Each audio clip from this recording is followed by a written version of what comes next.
Hello, bom dia, good morning. Welcome to UFRJ. I'm sorry if the room was hard to find. My name is Nicholas Trebot. I'm a professor here at the Instituto de Economia. And we're very happy to have our guests here visiting us from the Higher School of Economics in Moscow, Mr. Dmitry Rozental and Ms. Olga Volosyuk. Okay. Thank you very much for being here. We're gonna, this first session, the general theme is Brics in the multipolar world. Dmitry is gonna talk to us a little about Brics, of course, and more specifically Russia-Brazil relations, okay? And then we'll be followed up by Miss Olga, okay?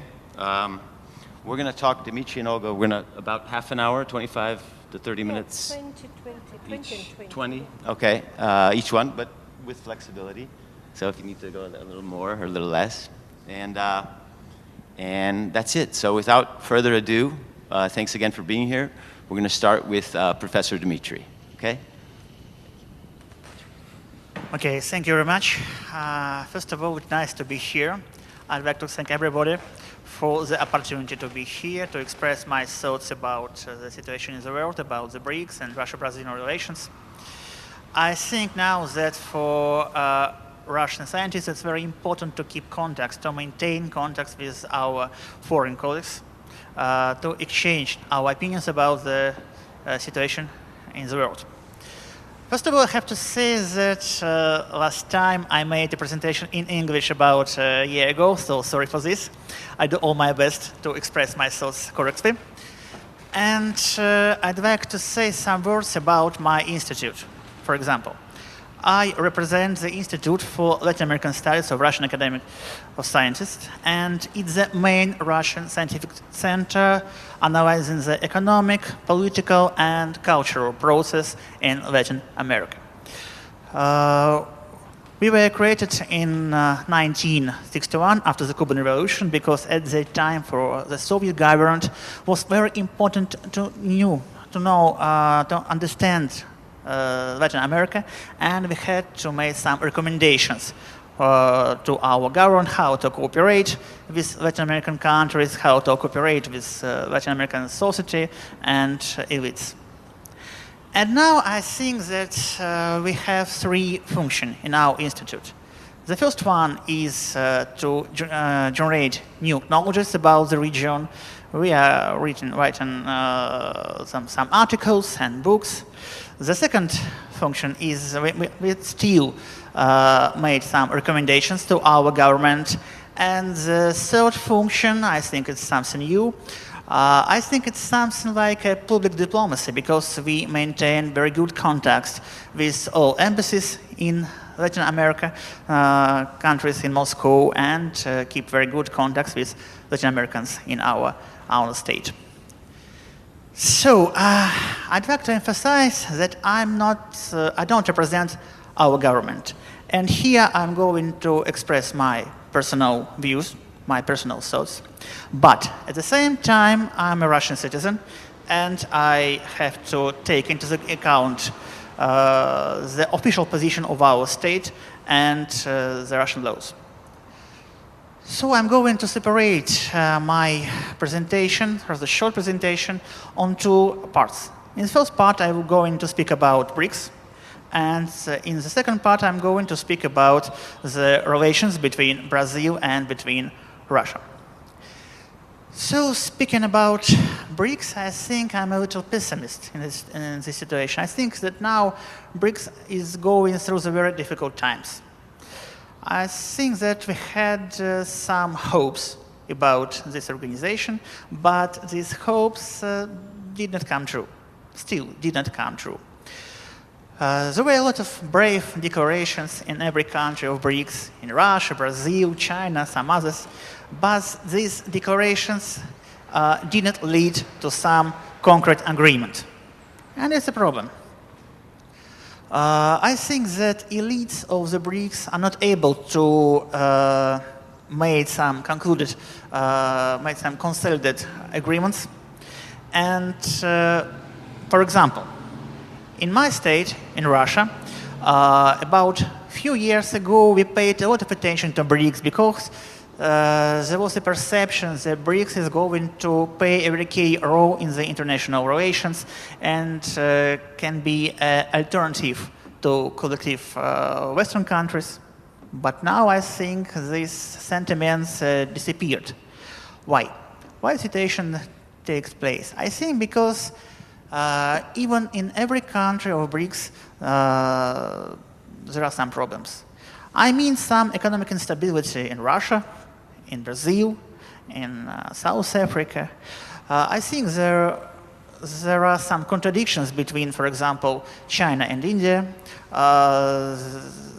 There was contradiction between Brazil and China during the government of Bolsonaro. I think we see the economic dominance of China, and it's a great challenge for some countries like India, which is not going to coordinate or which are not going to agree with the situation. But the key reason, I think, is that we don't see some results of Brics. The goals which Brics have had still didn't achieve. And what we are going to do with this? I'd like to illustrate the situation in the Brazil policy, a Brazil attitude to Brics. First of all, we understand that the President Lula da Silva and President Dilma Rousseff, they considered Brics as a bridge between the Western countries and developing countries. And Brics had to promote or support the sustainable development of these developing countries, provide them with some new economic mechanism. And this organization, or this group of Brics, I still don't know what is it. Organization, group, integration organization. Brics is going to, not is going to confront the Western countries. But now, after some process of instability in Brazil, after the impeachment of Dilma Rousseff, after the very great polarization of Brazil's society, I think that the Brazil changed the attitude towards the Brics. For example, President Bolsonaro was going to cooperate with Western countries. I mean the technological cooperation, I mean the investment cooperation, because the scale of this cooperation was rather better than in the countries of Brics. In 2019, he changed its attitude. He was going to concentrate, to focus on some concrete problems of Brics. I think it was very interesting and a very correct attitude, but it didn't have some effect. Looking at the situation in the international area, I can say that we have a lot of contradictions. For example, the countries of Brics have had a lot of contradictions about the Venezuelan crisis. For example, Russia supported the regime of Nicolas Maduro. Brazil didn't support. We can say about the situation of pandemic because the countries of Brics were not able to struggle contra the pandemic together. And the Ukrainian crisis is a new challenge for Brics. So what we're going to do? I think that after the return of Lula to the power, I think he's going to use Brics for improving the situation, improving the position of Brazil in the international area. And he's trying to do some initiative for development the Brics. But what kind of initiative? Let's think about this. There were a lot of rumors about the expansion of BRICS, and this idea is very popular. There were a lot of rumors about this, about some Islamic state, about Egypt. Now we are speaking about Argentina, about Iran. But speaking about the expansion of BRICS, we have to understand the goal of the BRICS. What we are going to do with this organization? Let's imagine. For example, including the Iran into the BRICS can turn BRICS into the anti-American organization. I don't think that a lot of members of BRICS are going to accept this idea. For example, India, for example, Brazil. Argentina. I think it's impossible to speak about including the Argentina in the current economic condition, because we know about very huge inflation in this state and huge economic instability in the Argentina. And we can say about some other things. I think it's very. I think we live in a very specific moment. During the turbulence in the international arena, and it's impossible to include some other state right now. Another thing, it's a thing about the currency of BRICS. Yes, there are a lot of rumors about this, about discussions, but I think we are rather far from the implementation of this measure. I think now it's very difficult to do, because even yuan has about 6 or 7% of the volume of the world currency, and now it's not going to be implemented. So what we're gonna do in this situation? I think. It's very important for us to maintain the current format of BRICS and try to normalize relations between different members of BRICS. Because we have to make some joint actions. Our joint actions can improve some situation with the food crisis, which we had already in some countries, with some economic crisis, we can get in some time, for example. I think that think is very important is some technological platform we can do, and some technological cooperation in the platform of BRICS, because even every country of BRICS has dependence from the technologies, from the Western technologies. Other thing is, for example, a payment system of BRICS, because in the situation of the North American sanctions, we understand that all countries can be affected by these sanctions. We understand and taking into the account the amount of our trade, for example, between Brazil and China. It's very important to have our own payment system.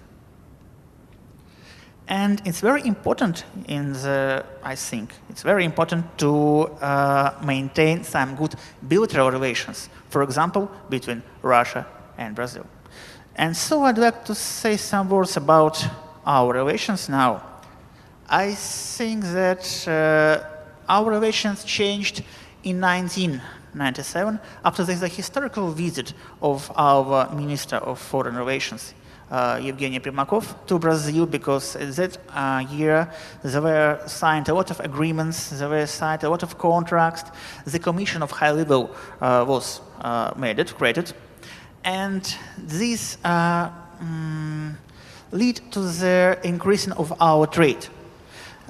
In year 2000, our trade was about $1 billion. But in the 2006, our trade achieved rather 6 billions. I think that there were some factors for this. The first factor is incomes of Russian society. It became grow, and we became buy more meat. And Brazil became one of the key exporter of the food to our country. Another factor is, I think the agriculture industry of Brazil, because the agriculture industry needed some Russian fertilizers, and we are going to supply them. Russia supplied some products of metallurgy to Brazil. This is very important thing for our cooperation. But there were some problems. What I mean? First of all, we know that Russia is a part of the integration organization, the Eurasian Economic Union, and we have to coordinate our customers' tariffs with our partners. Just the same situation we see in Brazil, because Brazil is a member of Mercosur. And that's why, because of very huge tariff, very big customs tariff, our companies, which had very big interest in cooperation with Brazil, for example, Kamaz or gas, we are not able to go to the Brazilian market. Yes, we are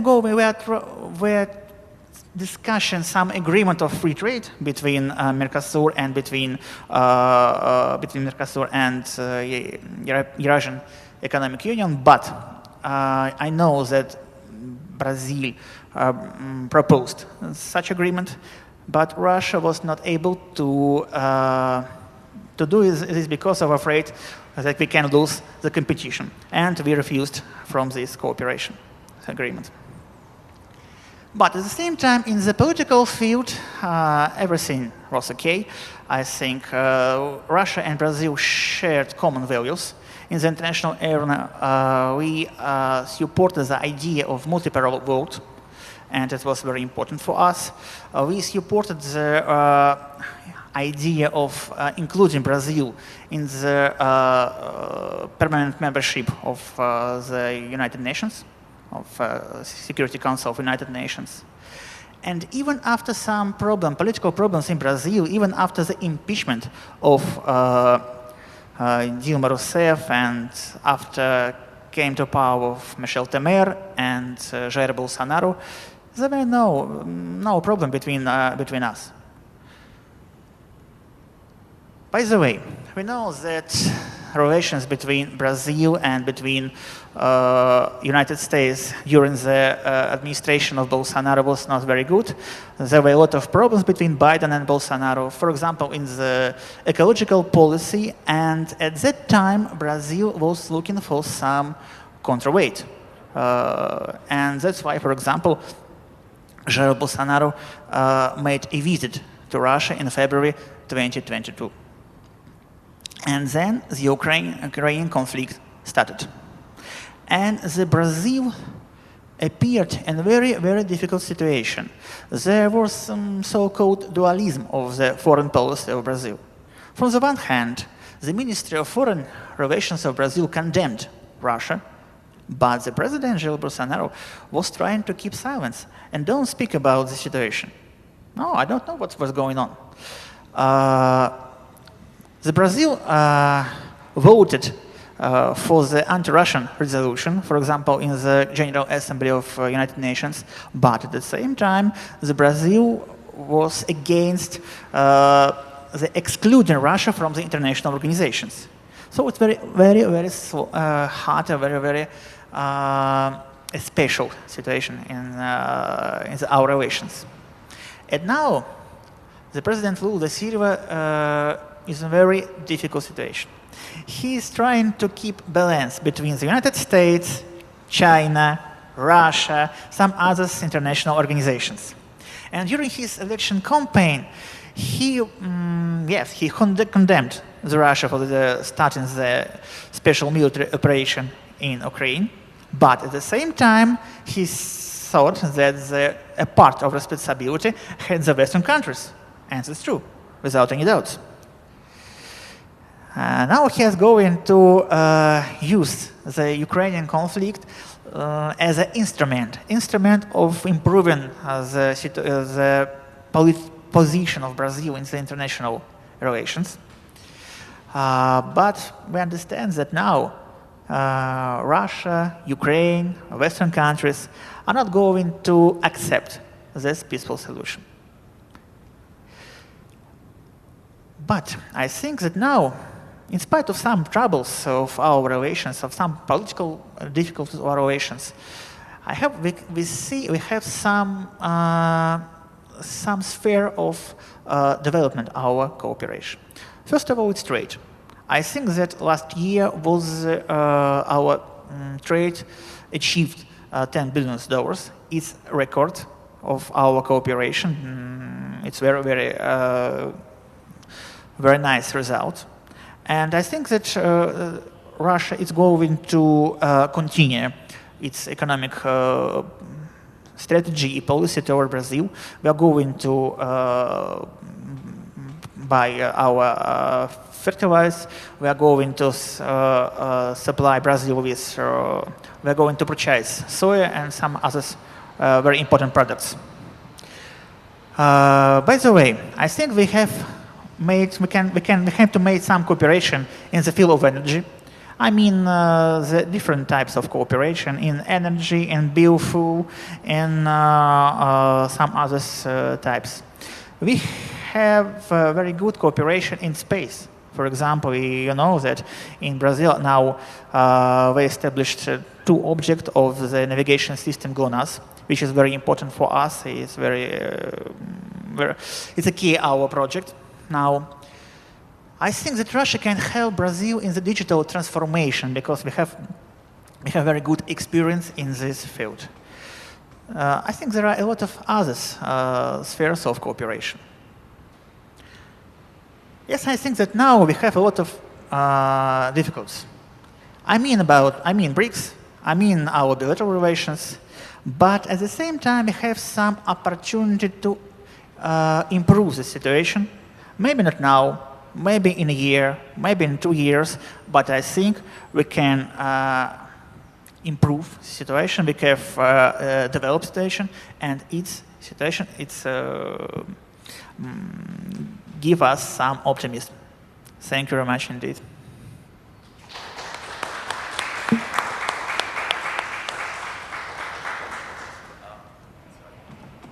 Quickly, I should have mentioned this before. We're going to leave the question and answers for after Olga's presentation. Okay.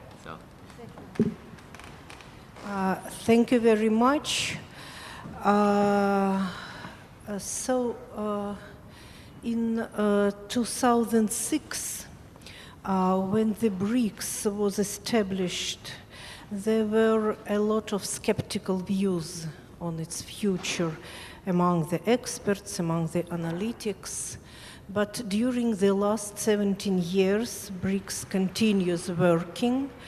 And I would like to add some facts and position, and also to add some, I would say, positive colors to the pessimistic position of Professor Rozental. And I would like to center on the position of the other participants, members of Brics, China, India, and also Russia, as a conclusion. To assess their place in the Brics and what are their priorities in the Brics, and they're different, and how do each member of Brics see the future of this organization, and how do they see themselves in this organization. So China. Chinese top officials, they have repeatedly stressed the important role of Brics and China foreign policy strategy. There was an 18th Congress of Communist Party of China, and in the official documents of the Congress, it was indicated that Beijing would actively participate in multilateral cooperation and support the BRICS countries. The Congress documents say that China adheres to the idea of further expanding the BRICS cooperation mechanism and see its roles in, on one hand, it is the instrument to promote bilateral diplomacy and cooperation, but what is more important, it is the mechanism of multilateral diplomacy and the transformation of the international system. To the Chinese point of view, particular attention should be paid to such important areas as trade, climate, and sustainable development. So there are not a lot of studies on the BRICS topics in China. We had made an investigation in our university of the comparison of the views of different countries, different members of BRICS, and it was very surprising that there are not very specific investigation on Chinese scholars on BRICS, but they richly comment someone from Russia, and they cite both Russian politicians and Russian scholars.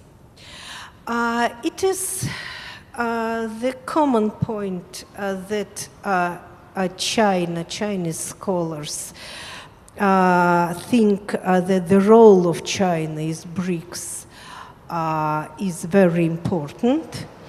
And it is emphasized in all Chinese studies on BRICS. So the high level of China's development compared to the rest of BRICS member states is emphasized also, but at the same time, it is made in classic Chinese, extremely polite language. It is also indicated that the size of China's economy is much larger than the economies of other BRICS countries. And it is indicated that within the frameworks of BRICS, China actively uses its innovative strengths, innovative leadership role, and give impetus to BRICS cooperation through I cite Chinese solution and Chinese ideas. The studies repeatedly point out that Beijing's contribution to BRICS cooperation has a beneficial effect on the stability of the mechanism, destroying the hopes of some Western powers about the possible decline of the forum. It is very important for China that the idea, the concept of BRICS is closely linked to the implementation of the Belt and Road Initiative. And the Chinese see this cooperation as a new model of economic cooperation. And it follows this deep connection between BRICS and Belt and Road. They consider it as the only way to further develop the BRICS mechanism. It is absolutely clear that that's an ideological component is emphasized in the Chinese studies. I cited China's biggest advantage over the other four countries is actually the advantages of the political system and traditional culture. Society has a powerful centripetal force, and our party has united this centripetal force well. Over 1 billion people joined hands to develop together. As to the cooperation with other countries, yes, the main idea is cooperation, and they support the idea that China is the supporter of so-called South-South cooperation. But at the same time, the Chinese authors also emphasize the element of rivalry, and Professor Rozental had told about the difficult relations of China with India and inside BRICS. And it is often said that India is very hindering the expansion of the BRICS. But it is noted that India should not be ignored in any case, otherwise, I quote, it will push it into the hands of the United States. So China has to turn a blind eye to the Indian-Chinese conflict in the name of the development of BRICS. Xi Jinping in 2020 has announced his intention to deepen the ties between these two countries in the coming years by the expanding cooperation within the framework. And it is also noted that there is a problem of balance of so-called equality and efficiency. The Chinese scholars and Chinese officials, they say that it is important to find a golden mean between equality and effective interaction. China needs to take into account the interests of all parties and conduct cooperation on a mutually beneficial basis. As to the attitude towards the extension of BRICS, the attitude towards the new members, Chinese officials usually defend the idea that they think that the extension and the participation of the new members would be beneficial for the organization, but they say that the concepts, the criteria of the participating of the new members should be also elaborated. In addition, recently there have been increased pressure on such actors as China in India from the Western countries, they consider, with the aim of involving them in the sanctions policy against Russia, which is, due to the point of view of Chinese society, Chinese scholars, is a serious challenge for interaction within the frameworks of the forum.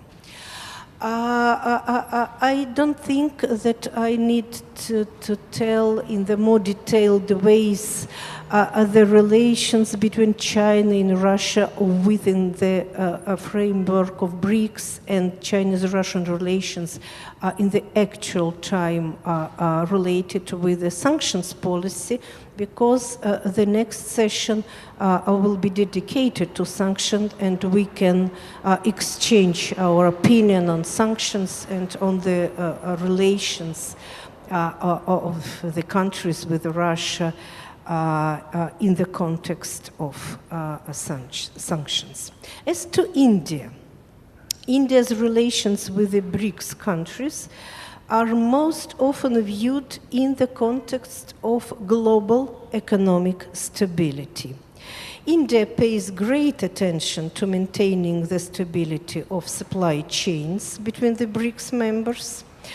And unlike Russia and China, and Professor Rozental also mentioned this, India does not view the BRICS agenda as anti-Western.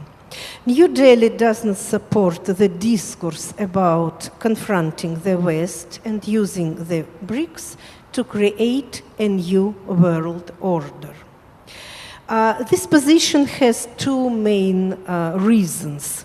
The first is the unwillingness to spoil relations with the US and European Union countries, which has been developing along an upward trajectory in recent years. And the second reason is the conviction that the formation of a new global order based on the BRICS will contribute to the growth of China's dominance. In this regard, New Delhi rather cautious about the prospects of BRICS Plus format, believing that Beijing will involve its friendly partners into the project and use it to this association to its Chinese economic expansion. But as to India, one important project that highlights India's growing level of cooperation with the BRICS countries is a new development bank. In May 2022, the bank announced the establishment of a representative office in India to finance a development project in India. The energy sector is another area where there is growing cooperation between India and BRICS countries through the establishment of various oil exploration joint ventures, as well as power generation projects, both within India and abroad. There are some projects implemented by Indian companies in Mozambique and Nigeria, also with a Russian partnership providing technical support services. As to the bilateral relation, I would say that there are most active cooperation of India and Russia, and within the BRICS format, and developing the bilateral relations between the two countries. I have mentioned the rather conflictive relations, I would say difficult relations between India and China. I have told about the Chinese position, and we know that the controversial relationships between these two countries has been developing since Indian independence in 1947. But the recent years, and probably we can say that the format of BRICS helping to do it, they made attempts to deepen cooperation with each other, and mainly inside the BRICS format, trying to avoid this rivalry between this country. But the rivalry exists, and exists in their struggle for the project in the different regions of the world, in Africa, also in Latin America. There is a rivalry between these two countries. On the other hand, there is a number of unresolved issues, as well as territorial tensions, and there is a so-called inherited mistrust between these two countries, which is associated mainly with the cooperation of China with Pakistan. As to relations of India and Brazil, they are, for India, are of less strategic importance than those that with China, Russia, or United States. The government of India seeks to strengthen ties not only with Brazil, but also with other states of Latin America.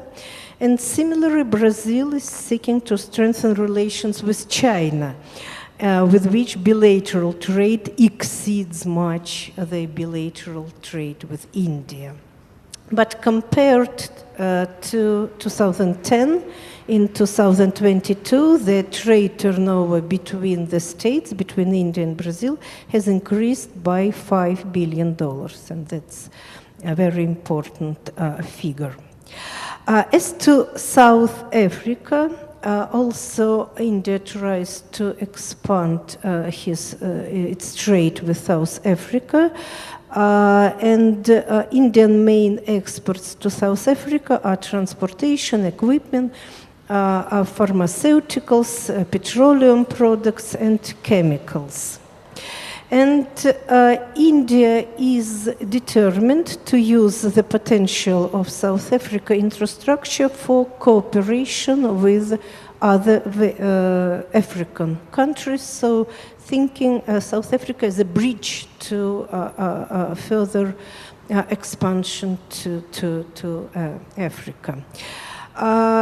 As to South Africa, on January 1st, 2023, South Africa received the Brics chairmanship from China, and ambassador of South Africa in Russia,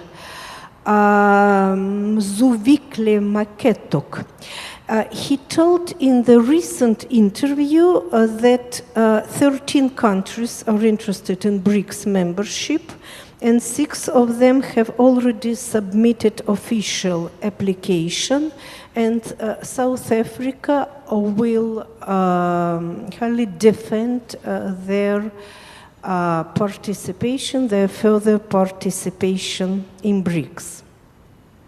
As to Russian Federation, Russia considers Brics to be a very important forum, very important organization. It was from the first years of the establishment of Brics, and now in the difficult political international situation, Russia considers Brics, yes, as Professor Rozental has told, not only as economic cooperation organization, and Brics was established with the main idea of expanding economic relations between the countries. But now, yes, the Russian officials not only think, but they declare the ideas that it would be very important political organization in the, it is the term new world order in Russia now, so in this new world order, basing on the importance of the Brics countries, participants, on China contribution, on the growth and expanding of India, and also on Brazil. Russian officials, since the Russian-Brazilian relations now, I think of in future, and they have, to my mind, very optimistic view on its development, and inside Brics also. As to the Brics Plus format, on one side, Russia is support the idea of the expanding of the countries, but it thinks that the Brics members has to elaborate, as I have told in the beginning, the criteria for the new members. And Yuri Ushakov, an aide to the president of the Russian Federation, he said in the recent interview that Russia does not object to the expansion of the association, but at the same time it is necessary to think over the requirements for the candidates. And Russian Senator Alexei Pushkov believes that in the long term, the expansion of the Brics may lead to the creation of the organization an alternative to the G7. At the same time, he recalled that 40% of the population of the planet lives in the Brics countries, which account 25% of world GDP, and by 2023, according to forecasts, the countries participating in the association will overtake the United States and the European Union in these indicators. There are different positions, and there are also contradictions, as Professor Rozental has told.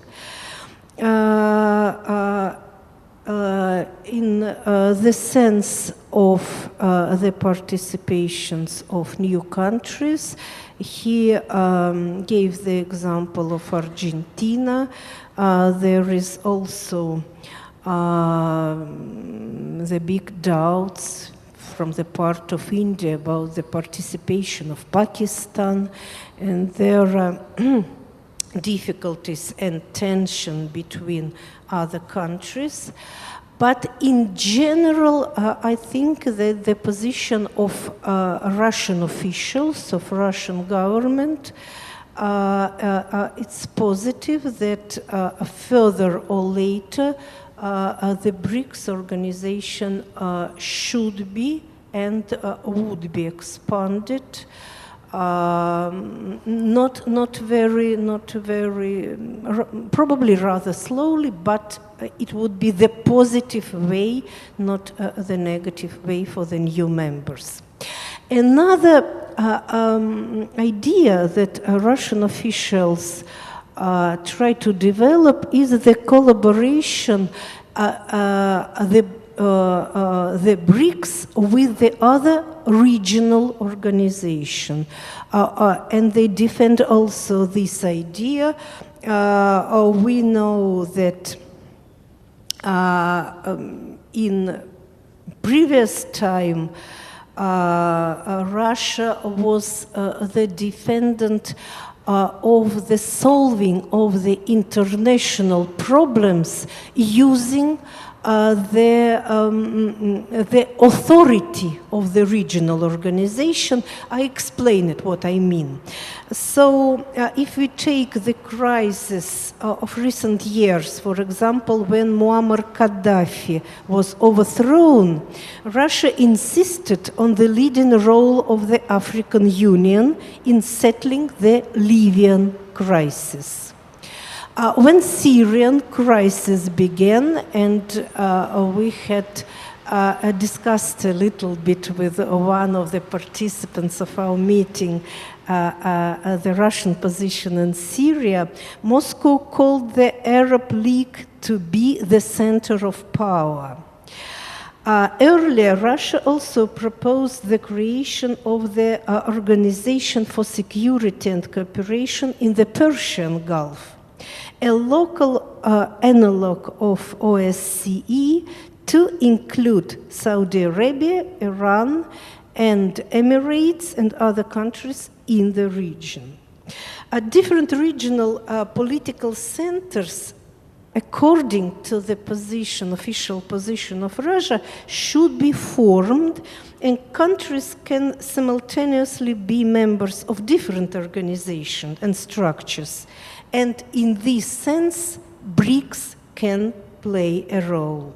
There is a productive cooperation between the member countries, and this cooperation can be expanded through the accession of other countries and through the cooperation with other regional organizations. I give only one example, which is, to my mind, is very important to Russia. The country pays special attention to the contacts between Eurasian Economic Union and Brics. And trying to start the dialogue, so the Eurasian Economic Commission starting the contacts with the new development bank of Brics. And on January 26th of this year, a meeting was held in Moscow between the advisor to the chairman of the Eurasian Economic Commission Board, Vladimir Kovalyov, and the director or Director General of the Eurasian Regional Center of the New Development Bank.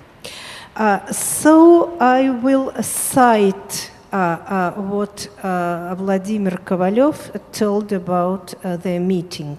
In the context of the transformation of the world economic cooperation with the BRICS countries, it is of particular interest to the Eurasian Economic Union.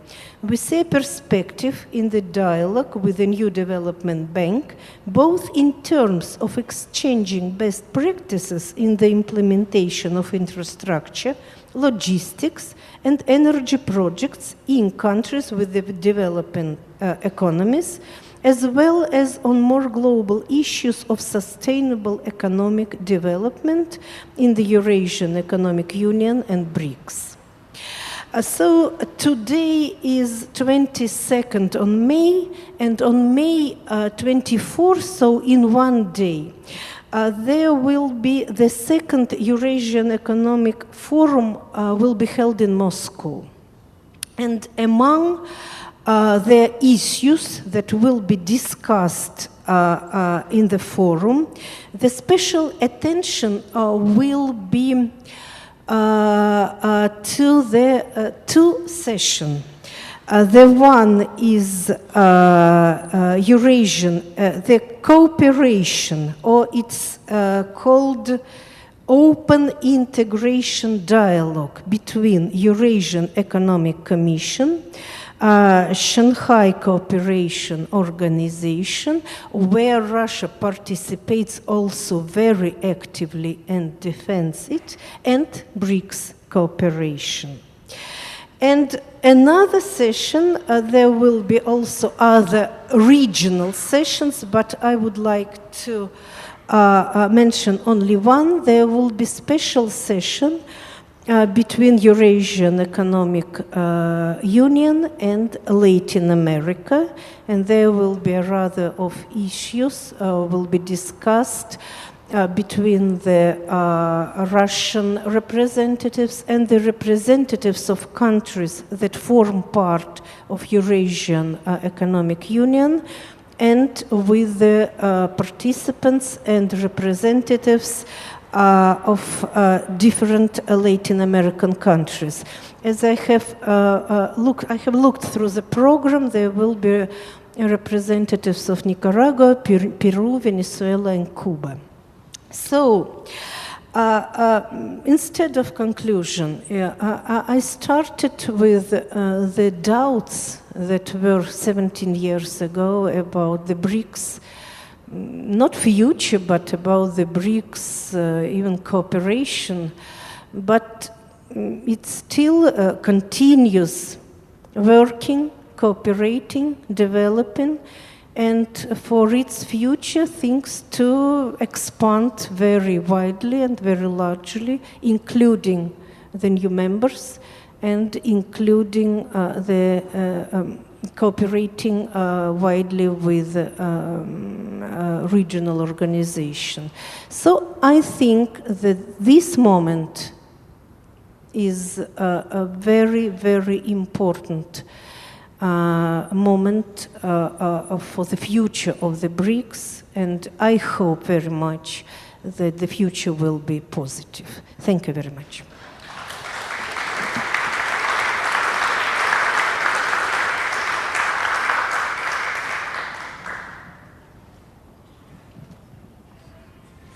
Okay, thank you very much. Very interesting presentations. Now the floor is open to questions from the crowd. Yes? Dá para ouvir, né?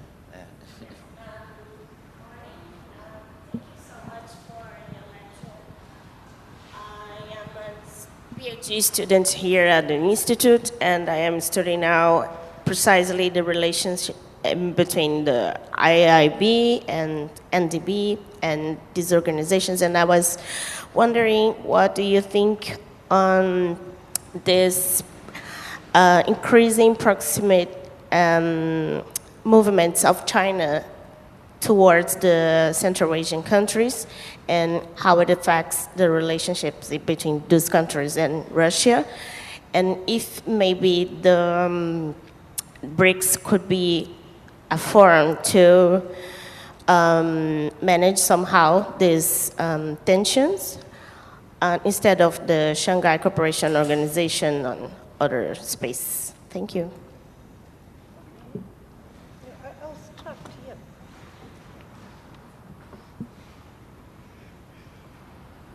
Thank you very much for the question.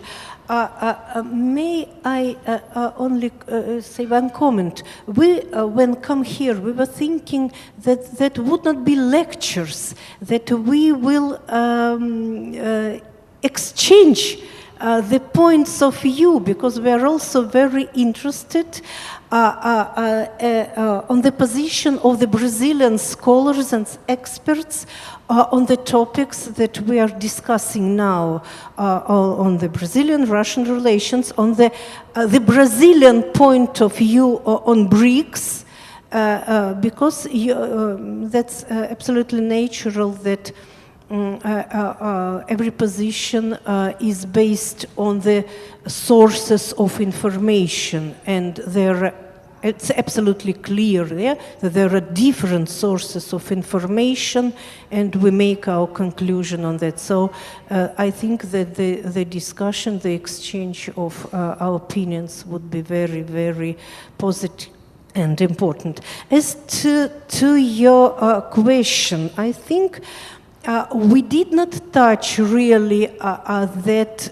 area of the world, but I think it is very, very important, and Russian government pays now a lot of attention to strengthen, develop cooperation with Central Asian countries, including the ex-Soviet republics, and now it is considered to be one of the priorities.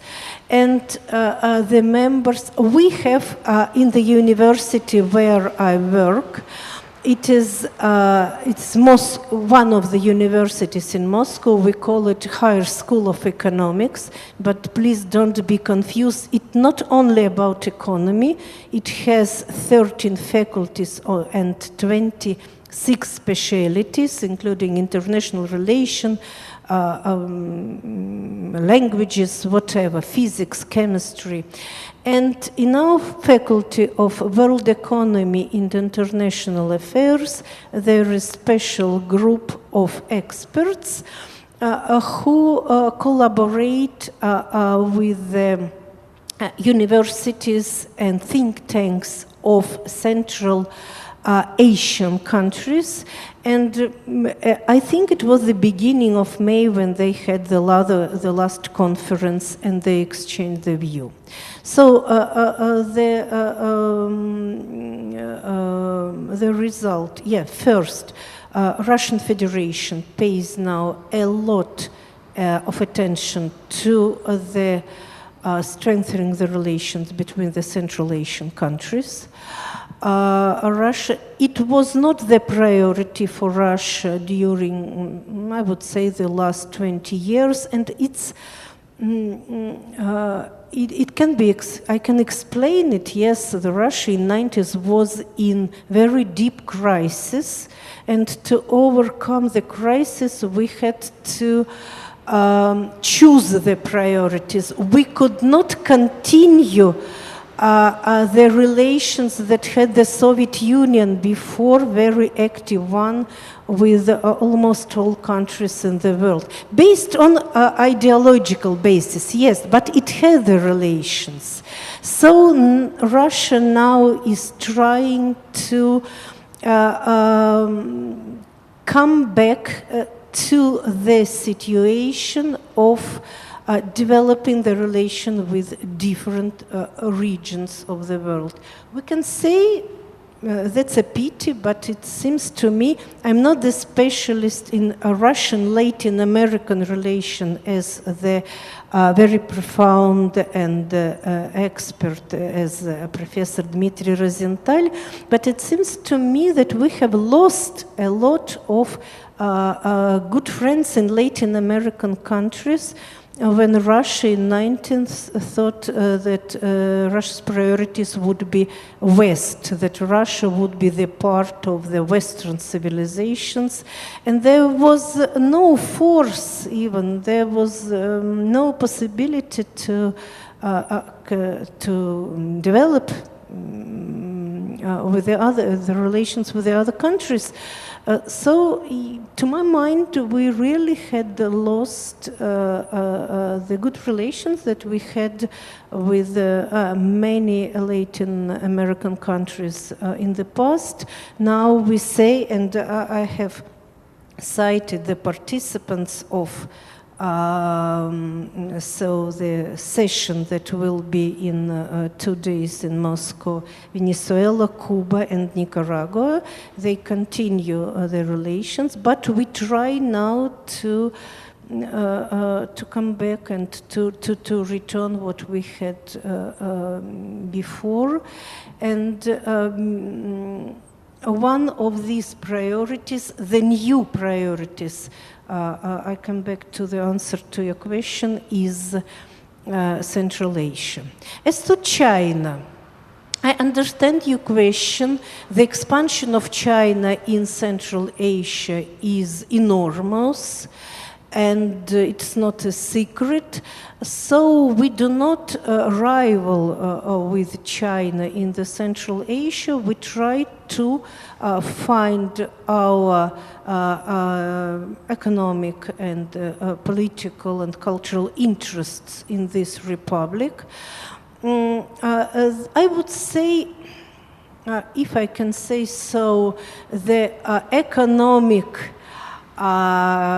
position of China there is very profound, but Russia uses the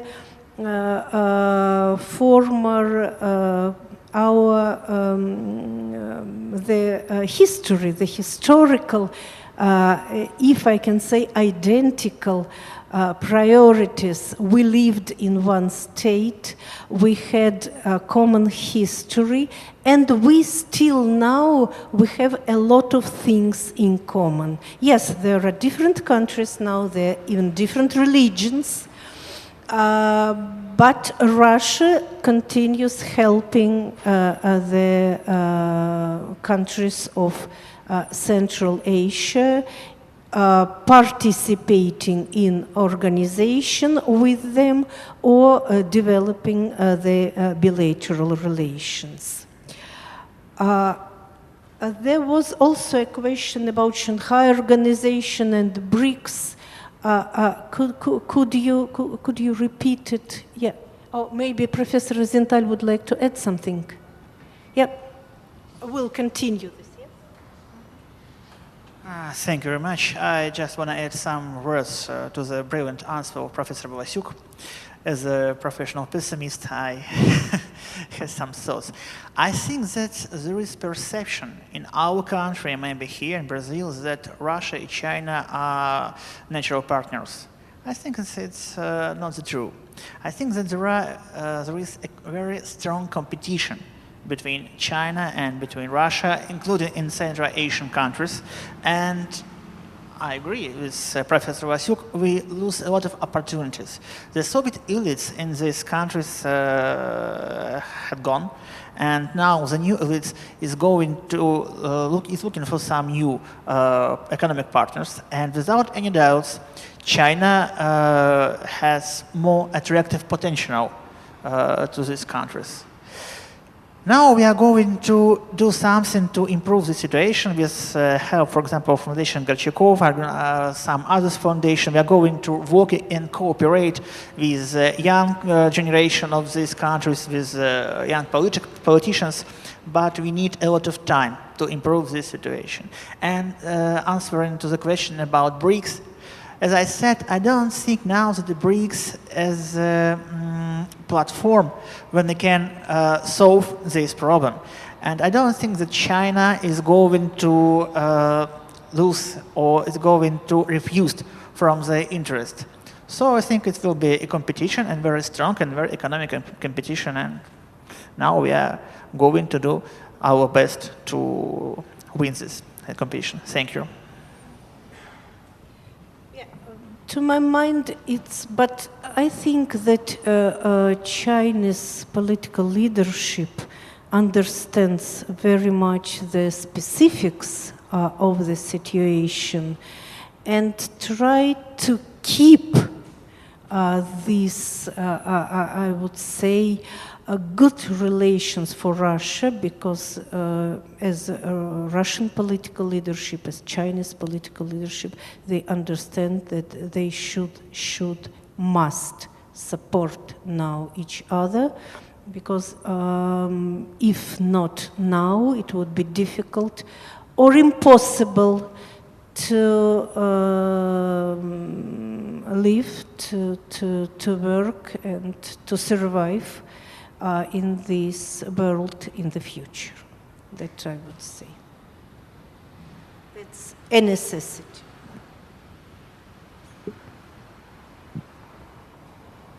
Hi, good morning. I'm a master's degree student here in the Institute, and I study currency.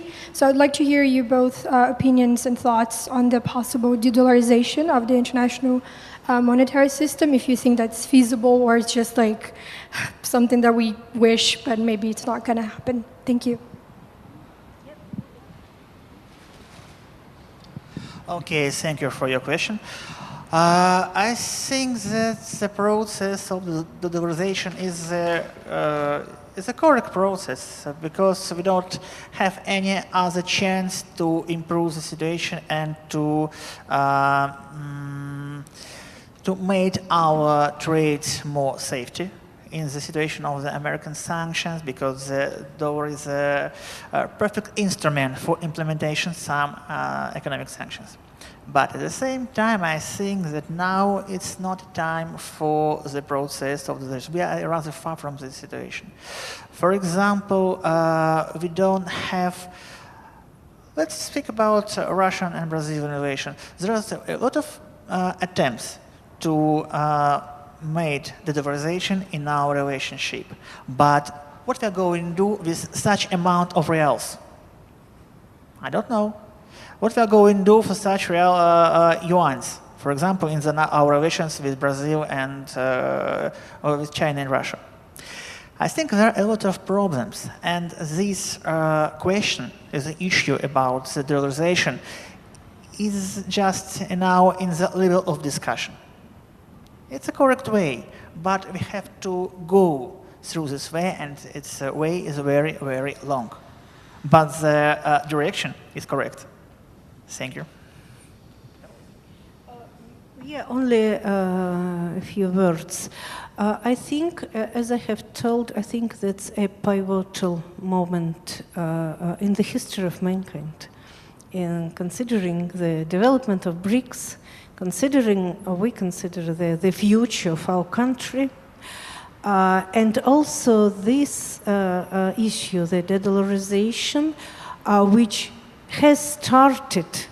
That was not declared. It was declared in future for many years that would be an idea, we would do it. But without saying words in relations, economic relations now, Russia it was forced to start the process of de-dollarizations in its economic relations with the countries, the neighboring, I would say, countries. Our relations with Iran are not very open, declared, whatever. But we have now different economic relations, and the problem of de-dollarization is, or the problem of bypassing the sanction is solved. With China also, and that's, to my mind, it's an important moment, because we will in very near future understand what way we will go. So will we turn to really the de-dollarization would be successful or not? So that's the question, I think, of the nearest future, and of the development also of the political situation of over the world, including different problems. Thank you.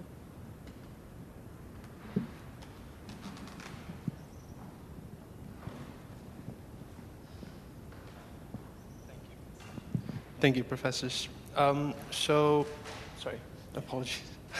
My first question is about what exact criteria could be applied in order for Brics to be expanded, because we hear about Iran, we hear about Egypt, but as Professor Rozental mentioned, there are many problems with such countries joining, such as the bloc becoming an anti-American bloc. And also, I have recently read an analysis that said that the Shanghai Cooperation Organization in particular could become a sort of parallel United Nations. And in my mind, I would just like to hear your opinions on that. Perhaps if you envisage with the further cooperation between Brics, the Shanghai Cooperation Organization, and the Eurasian Economic Union, whether this could generate a sort of parallel United Nations. So I would like to hear your opinions on this. Thank you.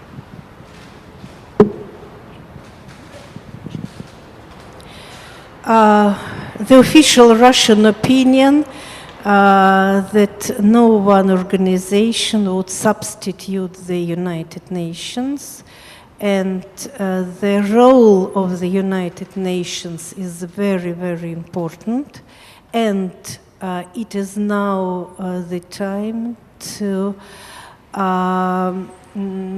return United Nations to the role, because during the last years, and it is written in the official concept of Russian foreign policy, which was adopted 2 months ago, a new concept of Russian foreign policy, that the role of the United Nations should be restored to that role that was declared after the Second World War by the countries that participated in the Second World War and established the United Nations. So those countries who won the Second World War. First, the role of the Security Council should be continued and expanded, but Russian Federation and the visit of Russian Foreign Minister Lavrov in Latin America and in Brazil some times ago, he told, for example, that Russia considers the expansion of Security Council is very necessary today, and Russia sees Brazil as one of the future members of the Security Council and would assist, would defend the idea in the Security Council of including such countries that play now in the new, I have told, new world reality, that play a very important role. Not only the former members, not only Western countries should participate. As to the cooperation between Shanghai Organization and BRICS, I think, yes, that Russia is China is also very active in Shanghai cooperation. It's was the organizer of Shanghai cooperation. Russia sees very positively its participation in Shanghai cooperation organization. So I don't see any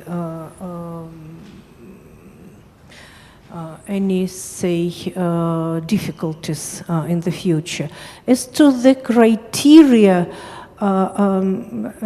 based on the materials that I have read, the Russian officials, I think, said that there would be different criteria for different organizations, depending on the economic weight, depending on the position of all the members of BRICS. So there should not be tensions, or they should be overcome, the tensions between the countries. For example, it could be surprising, but Saudi Arabia has a chance to be the member, one of the first new members of the BRICS organization. And around 4 days ago, there was a meeting of Russian foreign minister with the experts, and he also spoke about the BRICS organizations and the position of Saudi Arabia, which was not among the first countries who wanted to be the new members, but due to the criteria, there are no countries who could be against the participation of this country. Russia now has rather good relations with this country, and we are trying to develop and extend these relations. So I think that's the problem of the nearest future, if I can say, but we'll see how it will be elaborated. I don't have the answer of there are not, I think, exact criteria elaborated for today for the expansion of BRICS. I absolutely agree with what has said Professor Volosyuk, but I'd like to add some few words. First of all, about the expansion of BRICS. You know, there was another format of expansion, not about some countries, but we were speaking about the integration of integration. I mean, integration between, for example, BRICS, Mercosur, organization, the Shanghai, etc. But I still think that now it's impossible because the political process in these groups, in Mercosur, BRICS, etc. I think in this situation that now it's not a very good time for this expansion. We had to wait a bit. And about the Security Council, yes, I think that Russia is ready for this expansion. But this expansion of Security Council has to be a positive for Russia. Just the same you can say about other countries. I'm absolutely sure that Russia or United States or other permanent member of the Security Council are not going to cancel the veto in the Security Council because it's a very important instrument of the policy. By the way, I think it's a very wise decision because the right of veto made some countries made some joint decision, and it prevents them from the conflict, including the military conflict. Thank you very much.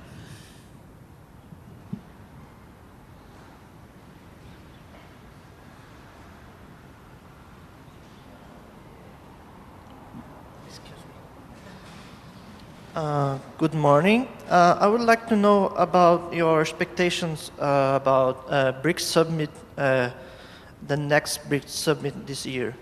And I would like to know too, if what's in your point of view, the different geopolitical context in each one of BRICS countries could be a problem for initiatives about the BRICS countries. Thank you very much. Thank you very much for this question. I think there is two ways for answering for your question, or two ways of prognostic scenario of this new summit of BRICS. Yes, it's possible that in this summit in South Africa, there will be a lot of contradictions between the membership of BRICS. It's possible. But I can imagine that in this summit, the countries will concentrate on some concrete mechanism for solving some problems. As I said, the food crisis, the economic crisis, maybe there's some struggle against pandemic or new pandemic or some other problems. And in this situation, for example, cooperation and technological cooperation, in this situation we can a chance to get some mechanism which will be work. But if countries, members of BRICS, will go into discuss all problems of the international studies, I think we are going to lose this opportunity to make this summit successful. Yeah. So we think the BRICS framework till today.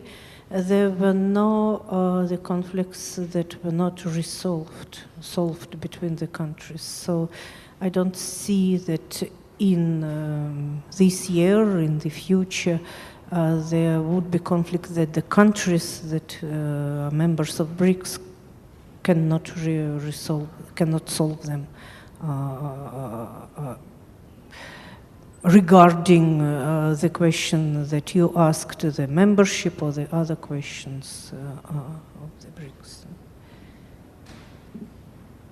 It seems to me that there are more conflict and controversies between G7 countries than between the BRICS countries.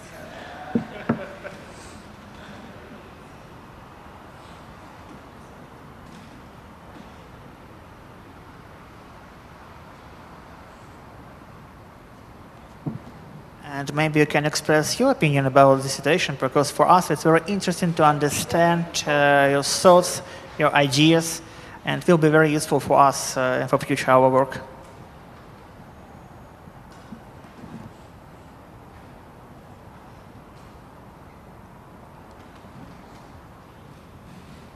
Good morning. I'm a master's student at the Superior War College in Brazilian college. So my question is basically my biggest concern, and the biggest concern, at least in my university, in my institution, is the disparity between the countries, like the members itself. Because China is becoming, the leading country in the BRICS. And 10 years ago, we saw it was much more equal between the countries. And now we see, like, for example, the proposed new currency we see that China proposed that we use the yuan, for example. So this is a concern, at least in my institution, on how China will try to use the BRICS as to use it for itself, for China's sakes. So yeah, this is our biggest concern, at least here in Brazil, because it's a Brazilian history. We've always been, we've never been the leading power, right? So this is our concern. We've always been influenced by the U.S., and now we're concerned to be influenced by China, right? So I don't know how Russia views this, China's growth.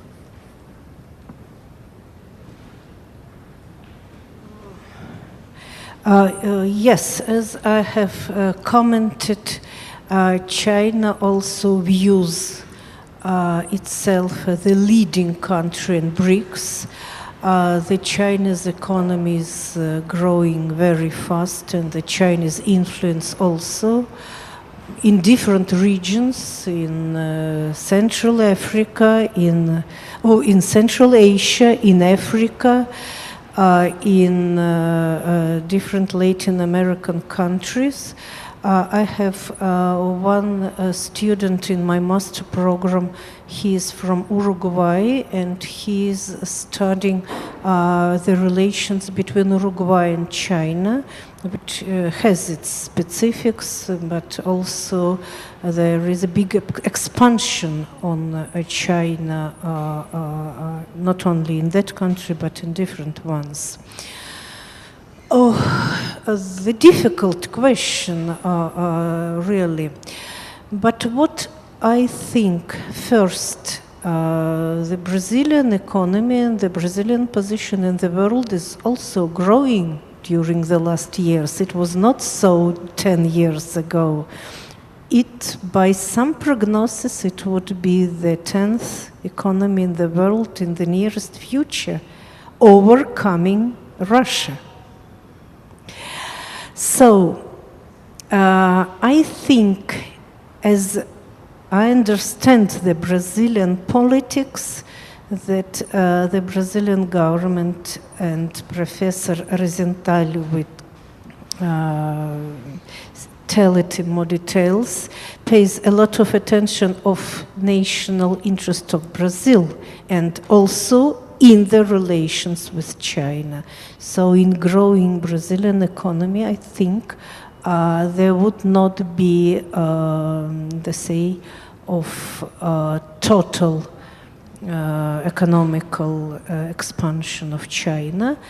And on the other side, yes, China tries to strengthen its position in the world, mostly into anti-American way, trying to position itself as the state, the country, not only the regional leader as it was in the last, say, years, but as a leading power of the world, including the extension of yuan policy, including the relations, including its expansion into the relations of different regions. But the political position of China now is also very difficult regarding the problems of Taiwan, regarding the problems of South Sea region. So if I have the right to make a prognosis here, I think it would coordinate its extremal economic expansion with its national interest in that part of the world, considering that it should also understand that the defense and the solving of the problems, and Taiwan is the primordial problem for China. Solving that problem in the new situation coordinating it. Is Russia trying now to coordinate its politics in the difficult political situation and trying to find, say, the allies? And China would try to find the allies. In this situation, it should be cooperative with the countries it has the relations with. It might be. Thank you for your question. I think I absolutely agree with you, because there is a perception that China is a dominant member of the BRICS, and Brazil and India and some other countries of BRICS are opposing this situation. Why a lot of countries is going to BRICS? Because they wanted to get access to the China's financial institution, like the New Development Bank, for example. And China understands this situation. China is going to cooperate with other countries in BRICS and tries to normalize its perception. Who is the new chief of the New Development Bank? Dilma Rousseff. And some other chief also was a Brazilian citizen. And this is a way for China to normalize the situation and prevent some conflict in the BRICS. But I agree with Professor Volosyuk. Now the policy of China is changing, and including the policy changing in Latin America, I think China is going to confront the United States. Even the doctrine Monroe for China now is not some socratic thing. So it's new. It's a new situation in the international arena, and it will be very interesting to see how China is going to adopt BRICS for this new geopolitical situation.